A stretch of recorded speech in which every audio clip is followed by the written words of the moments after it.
All right, I got my coffee, and we're going to keep moving. Why are we going to keep moving? Because the truth matters. The truth matters now more than ever. And don't get it wrong, okay? Don't get it wrong. I'm not fighting for Charlie Kirk. I am, but I'm not. I'm fighting for the truth. I'm fighting for the legacy of Charlie Kirk. I'm fighting for turning points, for what it's always stood for. Because I can't help but to look at all this and go, here was a man who went into the public square, who said, I am first a Christian, then an American, then a constitutionalist, then a conservative. Like my whiteness has nothing to do with the way I see myself. So therefore I don't see others through skin. Like I don't see people that way because God doesn't see people that way. And if God doesn't see people that way and I'm going to be a vessel of God, then how can I do the same? But here we are, and the enemy is literally trying to take all this and make it a great divider through a man who was a great unifier. Like, if you can't see that, it's bizarre land. Think about this. Just stop. I said it in the last video. Think about this. This man put out thousands upon thousands, maybe tens of thousands of hours of content. Okay? Tens of thousands of hours. And all of those people over here who never met him, who don't know him, right? All the black men and women and gay people and lesbians that know him and spent time with him say, this is crazy. He was a great unifier. He loved everybody.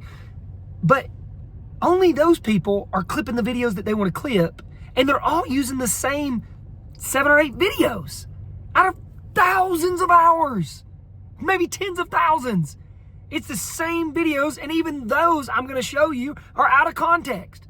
I want you to consider that. Less than a tenth of 1% of the content is what they're having to use to try to make their narrative, and you're buying into it. What does that say about you? What does it say about you? It ain't the message, it's the vessel. It's the vessel. Come on, guys. This is craziness. This is the wildest thing I've ever seen. The wildest thing I've ever seen. What has happened to you that you're buying into this? Whew. Man, okay. All right, let's dive in. We're going to look at this video. Now, this was tough. I actually couldn't find the full-length video. So I'm actually going to have to use the video that they're using, but I'm going to use it in alignment with what I said yesterday in my first video. If you didn't watch my first video, you're not going to understand any of this. Turn it off, move on. You're just going to find reasons to yell at me, okay? But if you want to know the truth, go, 1, 2, 3, 4, 5, 6. That's how they're designed, right? That's how they're designed. So I'm going to use that video, and then I'm going to take another video of him talking to another black lady in a debate so that you can kind of see his position with this video. Because again, even if you take a video in its full context, it's one video, right? It's one video. To get a person's idea and how they think about something, you have to take a collection of content to be able to actually see the true picture of it, okay? So let's dive into Charlie Kirk talking on his show. I don't even know when this was, by the way. It was around when affirmative action was put down, so again, I don't remember. But let's dive in. Let's see what Charlie Kirk has to say, and then we'll start to respond and react. You really have to wonder. In fact, if we would have said 3 weeks ago, Blake, if we would have said that Joy Reid and Michelle Obama and Sheila Jackson Lee and Ketanji Brown Jackson were affirmative action picks, we would have been called the racist.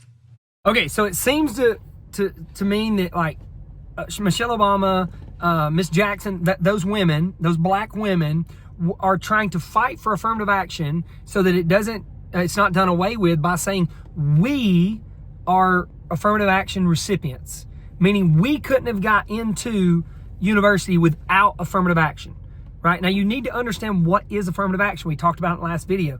It is literally a policy designed to make certain that black people are able to get into schools, not based on merit, but at lower test scores to be able to have enough black people over whites and Asians.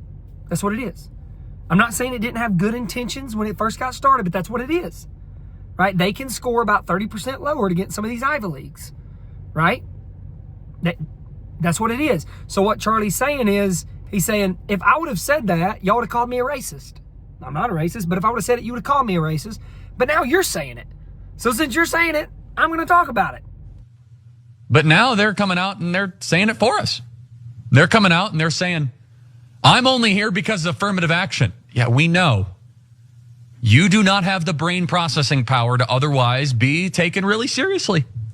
You had to go steal a white person's slot to go be taken somewhat seriously. Play cut 52.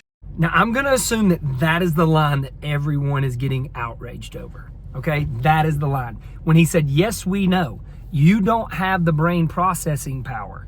You had to take someone else's job, some white person's job. Okay, all right, I can see how you might go, ah! Slow down, slow down. In context, we're talking about affirmative action. That is the context. We're talking about a group of black women that have come in and said affirmative action helped us get to where we are. We're talking about a group of women that Charlie does not like, right? Has nothing to do with them being black. Guess what? He would say, Candace Owens, you 100% have the brain processing power to be where you are, right? Hey, Nancy Pelosi, you 100% do not have the brain processing power to be where you are. Well, why didn't he list any white women? Because we're talking about affirmative action, and we're talking about a group of black women that said affirmative action helped them. That is the context. To talk about a white woman or Nancy Pelosi would make no sense. Do you understand? Context matters. You have to be able to follow a conversation, right? You have to be able to follow a conversation. And that's what's happening. People can't follow a conversation anymore. That's the first problem. The second problem is we are so biased. We see through color so badly in this country that we already have a negative attitude going into something. Nothing Charlie is talking about is racist. Nothing he is talking about has to do with black women. He would put Nancy Pelosi and a handful of other white women and white men in that basket. But it doesn't apply to white women or white men, because affirmative action is a policy that applies to black people. Do you understand? And so he's saying you guys don't have the brain processing power. He's not saying black people or black women don't. He's saying you four, I think, do not have the brain processing power to be in the position that you are in. And I would agree. Right? Maybe, I don't know about Michelle Obama because I haven't looked into her. The other three, I would agree, has nothing to do with them being black. Nothing. I'm actually going to put a montage out of all three of those. I haven't done any research on Michelle. I'm going to show you a montage, then let you decide to have with them doing black or not. So understand, quit making it about something that it's not. Has nothing to do with them being black. A clear recipient of affirmative action, and particularly in higher education. I may have been admitted on affirmative action, both in terms of being a woman and a woman of color, but I can declare that I did not graduate on affirmative action. This is my personal story. I hear because of action affirmative. She can't even say that. We know. It's very obvious to us that you were not smart enough to be able to get in on your own. I couldn't make it on my own, so I needed to take opportunities from someone more deserving. You know, this is how arrogant Joy Reid and Ketanji Brown Jackson and Michelle Obama and Sheila Jackson Lee are. They're so narcissistic, they think this is persuasive. So there you hear him say, like, you took someone else's place that earned it, right? Or who deserved it. One thing you got to know about Charlie, and his wife said this about him, was that his favorite English word is the word earned, right? The word earned. Merited it, right? You merited it. You earned it, right? That was his favorite English word. So yes, he would hate affirmative action, right? He would hate it because he's saying it's not an earned-based system. Now, I also think if Charlie was here, he would tell you this too, because I will tell you this. There's been times in media, being a media person, that you say things that when you watch it, you're like, that came, I don't know, I didn't like that. Like when he made fun of her for not being able to pronounce it correctly, right? A little distasteful, right? I get it. I've done it. If you've been in media long enough, you say things that you're like, man, probably shouldn't have said that, right? Probably shouldn't have said it that way. Came off kind of bad. Charlie would say the same thing. Doesn't mean he's racist. None of that has to do with he's racist. He just said something distasteful. I've done it 1,000 times over, right? Who hasn't in this field, right? You're proud and you're arrogant if you say you haven't. But to take that and to go, oh, he's racist, he's homophobic, he's bigoted, like, that's crazy. That's crazy.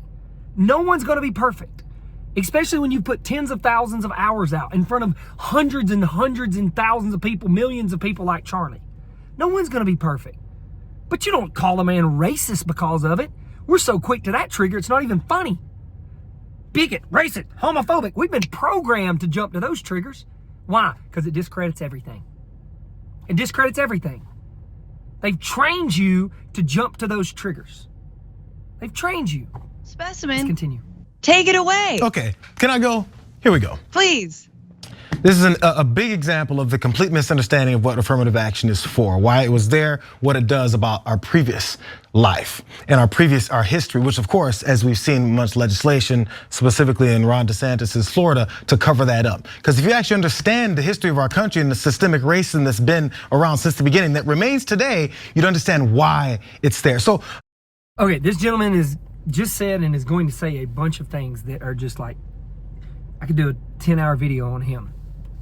Let's look at some things he's saying, okay? Number one, you don't understand what affirmative action is for. I think Charlie very clearly understands what it's for, right? Now, their premise differs.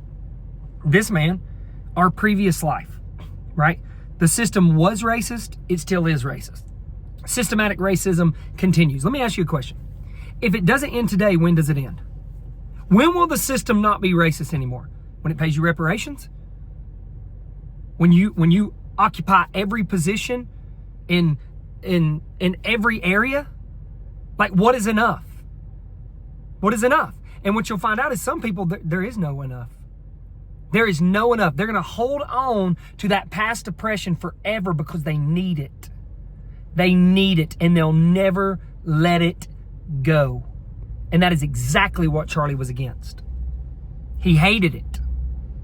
He hated it for all the black people that didn't want to be beneath that wanted to earn what they had. And when they did earn it, they didn't want to have this cloud over their head of going, but did they earn it or didn't they earn it? Right? Maybe they didn't. We don't know. That's the point. There are black people that have 100% earned it. They deserve it. They worked for it, they put the time in, they did it, and they accomplished it. And they have to sit beneath the cloud of going, nobody really knows. Because I could have been an AA case. Apparently, according to them, affirmative action is only based off people who don't deserve it, aren't qualified, are too stupid, can't make it.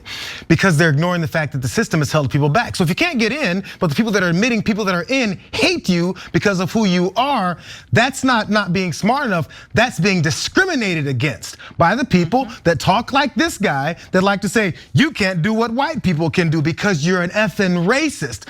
You need to understand the history of our country, the racism that it is, and the racism that it still is. Still systematically racist. Show me a policy that's systematically racist, and I will go arms to arm with you, brother, and we will go and fight and put it down. You know what's crazy? You can't. You can't. It's a ghost.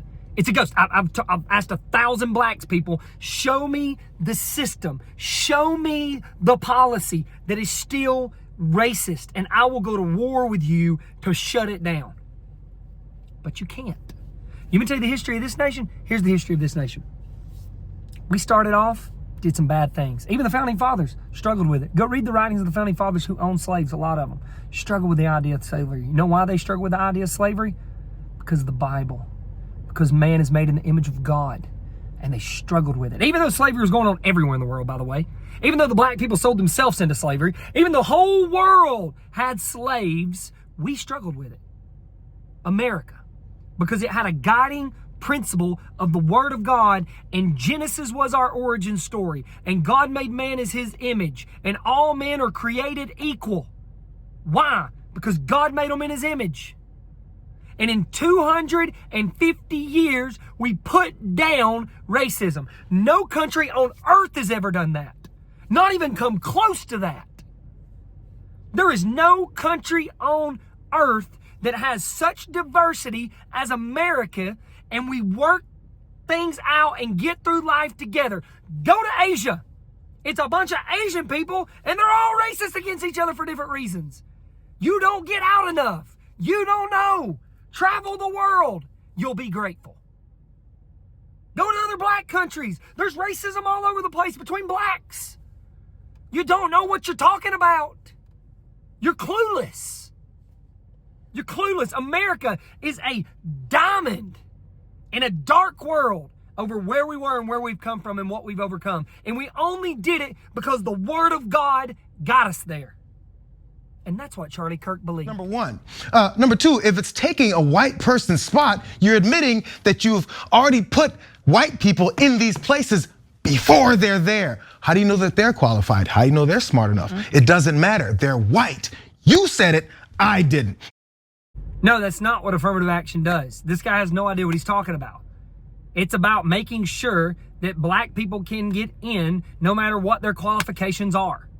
It's inherently racist at its core. It literally makes decisions for a race over another race.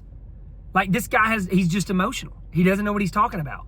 And no, Charlie didn't say, he has never said what this guy just said. He has never said, you're not as good as a white man. A black man's not as good as a white man. In fact, he hates affirmative action because the black men that are better than the white men don't actually know that they're better because they don't know if they got it by merit or it was by AA. They don't know. You can't know. You can't know. Charlie Kirk would say you don't need affirmative action anymore. Black men don't need it. Black women don't need it. That was actually Charlie's position. You can go hear him say it in 1,000 videos. We don't need this garbage anymore. We're above it. We're beyond it. Look at our country. Look at where we are compared to the rest of the world. Blacks, whites, Asians, Mexicans, we all work together. This doesn't happen anywhere else in the world. If it's their spot and not someone else's, you've given it to them before you've ever met them. How do you know they're qualified? It's the same reason why you say all these black folks are unqualified because they benefited from it. This guy right here is the biggest problem in this country. He doesn't know how to think. He has an agenda coming in. He already has decided that people are racist before he ever talks about it. The whole system's racist. It's against all black people. Victim, victim, victim. That's what we are. This guy is the problem. He's the problem. He's why racism will never die. If it was up to him, we would have it for another 300 years. I'm telling you, he's the problem. He's the problem. Charlie said white woman because we're talking about 4 black women and affirmative action. It would have made no sense to go, you took the place of another black woman. It's totally illogical. That would have made no sense in the argument. But he can't follow along. Why? Because he already has a predisposition to decide that the system is against him and every black person on earth and they're victims. And I promise you, under this, we will never see unity. We will never see a country that can flourish all coming together. It will not happen. And it's not going to happen because of the white man. It's going to happen because of the black man. Because he will not let it go. Just like in a marriage, when there's sins committed against each other, the one that is guilty, that never lets it move forward, is the one that can't forgive and move on. That can't see their own sins and move on. And forgive one another and move on. There's no forgiveness in his heart, and he doesn't serve the Creator God, and so he can't forgive. And he will hold on to these things forever. And that is the person, white, black, yellow, green, blue, I don't care, that will make certain that racism never ends in this country. And if you're following them, drop them tomorrow. Get rid of them tomorrow. Get them out of your life. Because for humanity to unify, for us to move forward, that nonsense has to end. And if not today, when? When? When will it end? When? When are you going to forgive? When are you going to move on? When are you going to admit your own faults? When are you going to be humble? When? The answer is you don't know, because it's a perpetual thing that you hold to and you'll never let it go. It's your crutch. It's your crutch. So that's the truth of this video. Might sting, might hurt, I don't care. We said in the last video, we're going to get to the truth. We're not going to sugarcoat things. We're going to get to the truth because the truth will set you free. And the enemy of man's souls is trying his best to take a man who spent his life trying to unify people and have open discussions about disagreements, seeking some common ground. And now the enemy's trying to make him out to be the most diverse, difficult, hateful, bigot, racist, homophobic, divisionalist on the planet. It's insane, man. It's insane. It's pure demonic. It's pure demonic. But I believe the life of Charlie Kirk is going to unify this country. Black, white, Hispanic, the whole group is going to unify. Now, there's going to be outliers that it's not. And I'm throwing them to the dust. Wipe the dust off your feet and move on. I have nothing to do with them. Nothing. Because they don't seek unity. They don't want unity. That's not what they're after. That's what I'm after. That's what I hope you're after. I'll see you next video.